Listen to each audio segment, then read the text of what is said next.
My husband's first love had a depressive episode and jumped off a building. In a fit of rage, he dragged me, 8 months pregnant, to an abandoned amusement park and strapped me to a drop tower ride. His men stood by, their faces blank as they bound my wrists and ankles to the cold metal seat. If you hadn't provoked Sienna, would she have had a breakdown and jumped? Terrified of heights, I clutched at the restraints, my swollen belly making it hard to breathe. Tears streamed down my face as I admitted my mistake, my voice cracking as I begged him, "Hugh, please, let me go." I promised. I swore. I'd never appear in front of Sienna again, but my husband only looked at me with chilling indifference. "Ava, for the sake of the child, I won't divorce you." His voice was calm, almost gentle, but it only made the next words colder. "But the pain you've caused Sienna, I want you to pay it back 100, no, 1,000 times over." Hugh ordered the ride to be set to run nonstop for an hour, then turned and walked away without a backward glance. The machinery groaned to life, the seat jerking beneath me as the tower rose higher and higher. I fought against the restraints, screaming until my throat felt raw. Every time the ride plunged, my stomach flipped, the terror so intense I thought I might lose consciousness. Then, on one brutal drop, pain ripped through my body, sharp, hot, and unstoppable.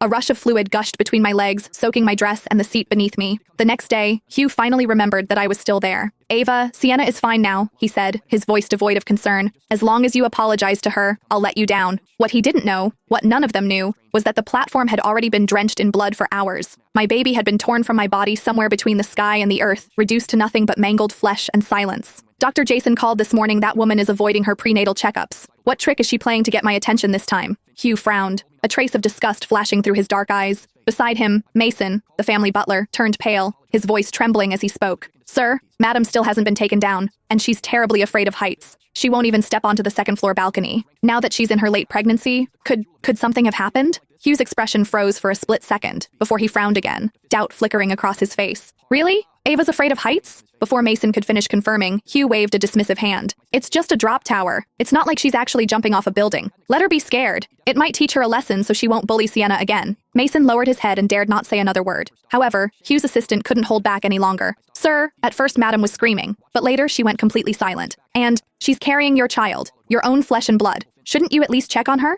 Hugh's expression shifted slightly, but the brief flicker of realization was quickly replaced by scorn. "I knew it. Even her so-called fear of heights was just an act. If she were really that terrified, how could she suddenly go quiet? Ava's as manipulative as ever. Since she wants to put on a show, let her stay up there until morning. Tomorrow I'll bring her to kneel before Sienna and apologize. Only then will this matter be considered settled." With that, he waved his hand impatiently, cutting off any further protests, and strode towards the bedroom. On his bed, Sienna lay half-naked beneath the soft sheets, her delicate shoulders exposed to the dim light. Hugh's gaze darkened as he approached, his Adam's apple bobbing with desire. Without a word, he leaned down and captured her lips in a deep kiss. Sienna whimpered softly, her fingers pressing weakly against his chest in resistance before she opened her eyes. "Hugh, we're in your room. If Ava finds out, she'll be upset." Her voice trembled just enough to sound pitiful, her wide eyes filled with guilt and hesitation. "And about what happened before, Hugh, I only did it because I love you too much. I thought that if I died, Ava wouldn't fight with you over me anymore. I never wanted you to punish her for my sake. Should I go and apologize to her?" She bit her lip, looking heartbreakingly conflicted. Sure enough, seeing her like this, Hugh's desire and anger intertwined. His large hands moved to roughly knead Sienna's soft chest, his breath growing heavier as he flipped her beneath him with ease. "Sienna, you're too kind. If it weren't for you, I would have died back then. Even your fear of heights came from saving me. Just thinking about how Ava told someone as gentle and kind as you to jump off a building makes my heart ache."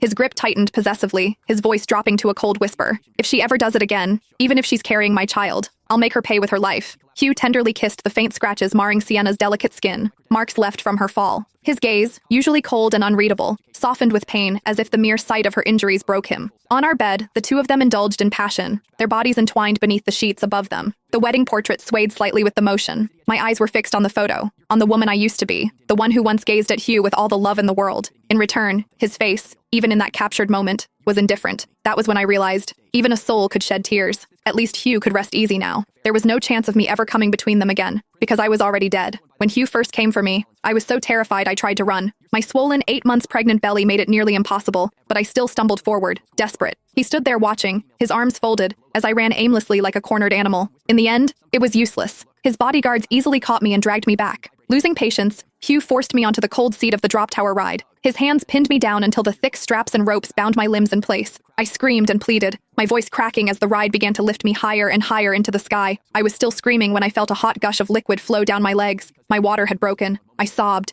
gasping for breath, begging him, begging my husband, to save our child. For a moment, just one fleeting moment, I saw hesitation flicker in his eyes. But before hope could bloom, the soft voice beside him spoke up. Sienna leaned into his side, her face pale and pitiful. I thought Ava's due date wasn't until next week, but she does look scared. She even wet herself before the ride went up. Maybe we should just let it go. I'm fine now anyway. That was all it took. In the next breath, Hugh's expression twisted with disgust. Ava, you're vile. Using our child just to win my sympathy? Stay up there and think about what you've done. 100 yards above the ground, the wind howled, cutting through my thin dress like a blade. My teeth chattered uncontrollably, but the pain twisting in my abdomen was even worse. The baby was coming. I thrashed against the ropes, the fibers cutting into my wrists until layers of skin peeled away. Blood dripped down my arms, but I didn't stop. My fingers clawed desperately at the knots until, somehow, they began to loosen. The third time the ride shot upward, I gathered every last ounce of strength I had left, and that's when I heard it, a fragile, kitten-like cry. My baby was born, right there in the sky. I was too weak to hold it, too broken to even see if it was a boy or a girl. Before I could reach out, the ride jolted violently. The tower had reached its peak again. The next second, it plunged. The tiny, fragile body was ripped from my arms. My baby, so small, so helpless, slammed into the unforgiving ground below. I reached for it, screaming until my throat gave out, but my shredded hands couldn't catch hold.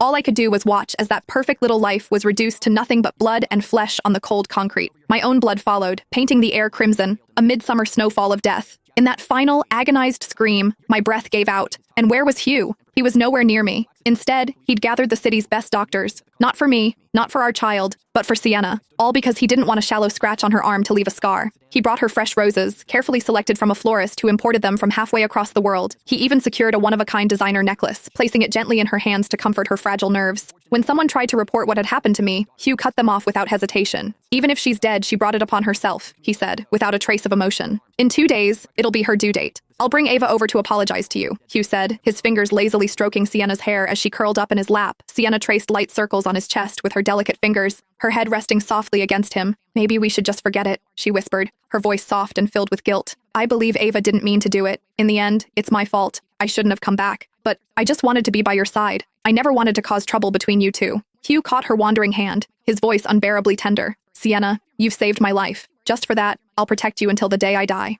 He gently brushed her hair back, his gaze darkening with affection. Ava's my wife. She should have embraced you with me, but instead, she kept targeting you, forcing you to the edge. His jaw clenched slightly, a flicker of rage seeping through his soft words. I don't even want to imagine. If the firefighters hadn't saved you in time, I could have lost you forever. I would never have forgiven myself. Hearing Hugh's words, a flicker of unease crossed Sienna's delicate face. She shrank her neck slightly, her fingers curling into the fabric of his shirt as she fell silent. Bitterness welled up inside me, familiar and almost comforting by now. Half a year ago, Sienna had suddenly returned after living abroad for years. Hugh told me she was all alone, with nowhere to go. Without even discussing it with me, he brought her into our home, as if it was the most natural thing in the world. At first, I didn't mind. I even felt sorry for the fragile girl and took care of her in every way I could, preparing her meals, making sure she had warm clothes, trying to make her feel welcome. I wanted to be kind. I wanted to be a good wife, until the night everything changed. Sienna picked up a glass of red wine, poured it over herself, then collapsed onto her knees in front of me, trembling and pleading for mercy. Her voice was so soft, so pitiful, that anyone passing by would have thought I had been tormenting her for days. From that moment on, the way Hugh looked at me shifted. That night, he didn't even give me a chance to explain. His fury exploded like a storm, and before I knew it, I was dragged to the attic and locked inside. He left me there, hungry and freezing, for 3 full days. When he finally came back, his voice was colder than I'd ever heard. Ava, you've really disappointed me, he said, his gaze filled with disgust. You have no idea what Sienna means to me. If you dare lay a hand on her again, even if you're my wife, I'll make you pay.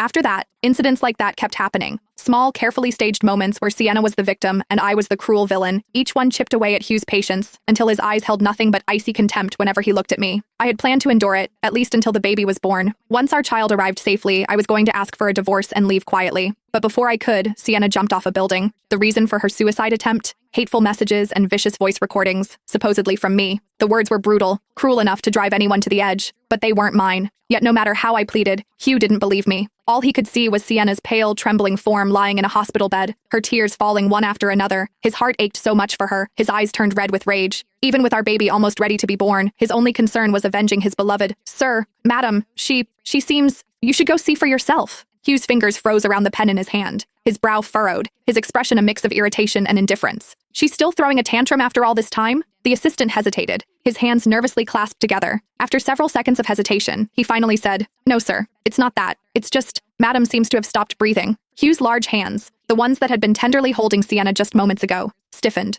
For a moment, there was silence, too long to be casual, too short to mean anything real. Then, a cold, careless laugh escaped his throat. She's really going that far to get out of apologizing, pretending to be dead, just to avoid facing Sienna? His voice sharpened. Tell her, even if she's dying, she has to apologize. If she refuses, don't say I didn't warn her. The assistant's forehead glistened with sweat. He wanted to say something, but the fury on Hugh's face kept him silent. In the end, all he could do was quietly back away. In Hugh's arms, Sienna tilted her head, her innocent eyes wide with concern. Hugh, maybe you should let it go, she whispered. Even if Ava doesn't like me and makes things difficult, she's still your wife. As long as I can stay by your side, I can endure it. Hugh's arm tightened around her slender waist, pulling her closer. Sienna, you don't need to be afraid of that petty woman. Ava's not even worth your concern. His voice softened into something almost gentle. This time, I'll make sure she learns her lesson. Only then will she understand her place. But, no buts. Just trust me. A teardrop landed on the back of my hand, cold and weightless, yet cutting deeper than any blade. That was when I realized I was already crying. So even souls can feel pain. Hugh said nothing more after that, but for the rest of the afternoon, his mind was elsewhere. His fingers drummed restlessly on the desk, and every few minutes, his eyes flicked toward the door. By the time an hour passed, he had glanced over more than 10 times. Finally, with a frustrated sigh, he slammed his laptop shut. Running a hand through his hair, he forced a gentle smile onto his face and stroked Sienna's hair. I don't know what kind of trick Ava's trying to pull this time, he said softly, but I'll go drag her back to apologize right now. At the entrance of the amusement park, Hugh's long strides carried him forward, his impatience radiating off him like heat. Even from a distance, his sharp gaze locked onto the drop tower ride. Its frame gleamed coldly in the sunlight, but the ground beneath it was soaked in red. The stench of blood hung heavy in the air, mixing with the faint scent of rust and damp earth. Hugh instinctively raised a hand to cover his nose, his expression twisted in discomfort. What the hell is that smell? What's Ava up to this time? His voice was impatient, as if all of this was nothing more than another one of my childish pranks.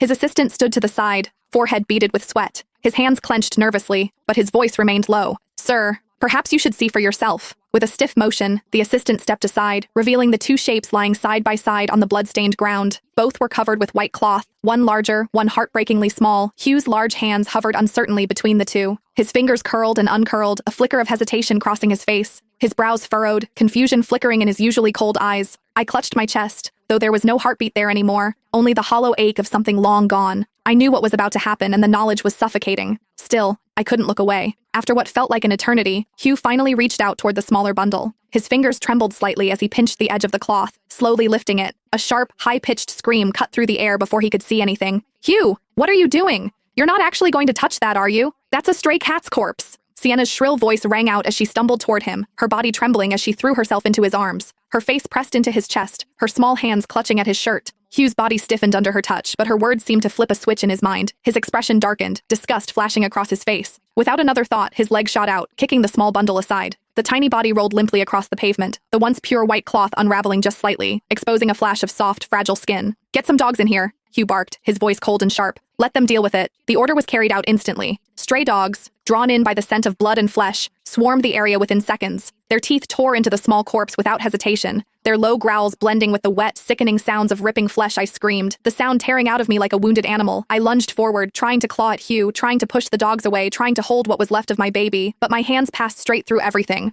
I couldn't touch anything. I couldn't stop any of it. But the pain, oh, the pain was real. It burned and twisted inside me, 1,000 times worse than the agony of childbirth. What had I done wrong? What had my child done wrong? The dogs didn't stop until there was nothing left but scraps of cloth and dark, wet patches on the ground. As the last of the flesh disappeared, I caught a glimpse of Sienna, standing slightly apart from Hugh. A faint smile curled at the corners of her lips, a sinister gleam flashing in her eyes before she quickly lowered her gaze. Enough with these games! Hugh's furious roar broke the silence. Where's Ava? Where the hell is she hiding? His fists clenched at his sides, veins bulging under his skin. She drove Sienna to jump off a building and now she's trying to scare her with some dead cat. How did I never see how vicious Ava really is? He turned, voice dripping with contempt. Ava, didn't you love that baby more than anything? If you don't crawl out right now, I swear, once the real baby is born, I'll divorce you on the spot, and don't even dream about getting custody. You'll never see that child again. I collapsed onto the ground, trembling with rage and heartbreak, my silent laughter mixing with tears I could no longer wipe away. My parents were gone. Hugh, the man I had once trusted with my whole heart, had betrayed me without hesitation for Sienna. The only thing I had left was my baby, and now, my child, our child, had been torn apart by dogs, thrown away like trash, and the man who fathered that child had stood by and watched. Not even a body remained. I swore, from the depths of whatever was left of my soul, that Hugh would rot in hell for this. His voice rose again, loud and furious, demanding that I show myself, but there was no one left to answer him. Finally, the assistant, pale and trembling, forced himself to step forward. His hands shook as he reached down, slowly lifting the white cloth covering the larger form. His voice wavered. Sir, Madam is right here, and your child, you just fed it to the stray dogs.